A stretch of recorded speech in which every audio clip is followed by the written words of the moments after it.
ایک اللہ والے کسی دکان پہ جاتے ہیں کچھ خریدنے کے لیے.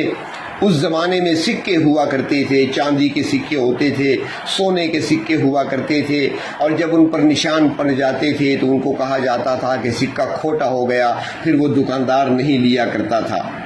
تو ایک اللہ والے جا رہے تھے، ان کے پاس چند سکے تھے، دکان سے کوئی چیز خریدنی تھی تو دکاندار کے پاس گئے، اس کو سکے دیے کہ مجھے فلاں چیز دے دو. مثلا اس کو دیے کہ مجھے 1 پاؤ چینی دے دو، یا مجھے اتنا گڑ دے دو، یا آٹا دے دو.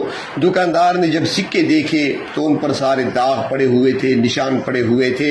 دکاندار نے کہا کہ حضرت آپ کے سکے تو کھوٹے ہیں. جب دکاندار نے یہ جملہ کہا تو اللہ والے چیخ مار کر وہیں پر گرے اور بے ہوش ہو گئے. دکاندار بھی پریشان ہوا، لوگ بھی دوڑ کر آ گئے جو دیکھ رہے تھے. حضرت کے ہاتھ پاؤں ملنے لگے، پانی کے چھینٹے دینے لگے. چند لمحوں کے بعد حضرت ہوش میں آئے. لوگ پریشان تھے، دکاندار بھی پریشان تھا.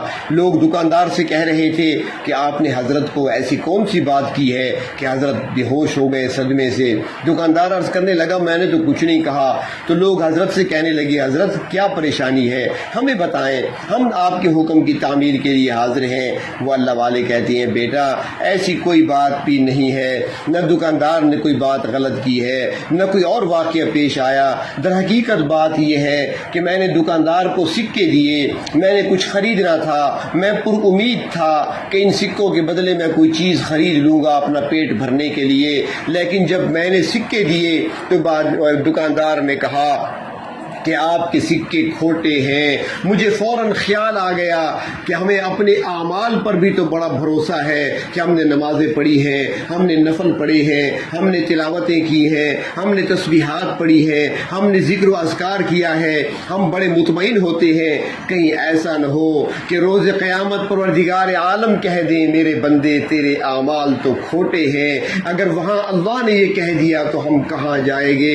بس یہ خیال آیا تو اس کے بعد مجھے ہوش نہیں رہا. تو ان لوگوں کی فکر ہوا کرتی تھی، آخرت کی سوچا کرتے تھے. تو ہم بھی سوچیں ہمارے اعمال بھی کھوٹے ہیں، اللہ کی بارگاہ میں پیش کرتے ہیں لیکن سارے عمل کھوٹے ہیں، اخلاص سے خالی ہے، حضور قلب سے خالی ہے، اور توجہ اور دھیان سے عاری ہوتے ہیں ہمارے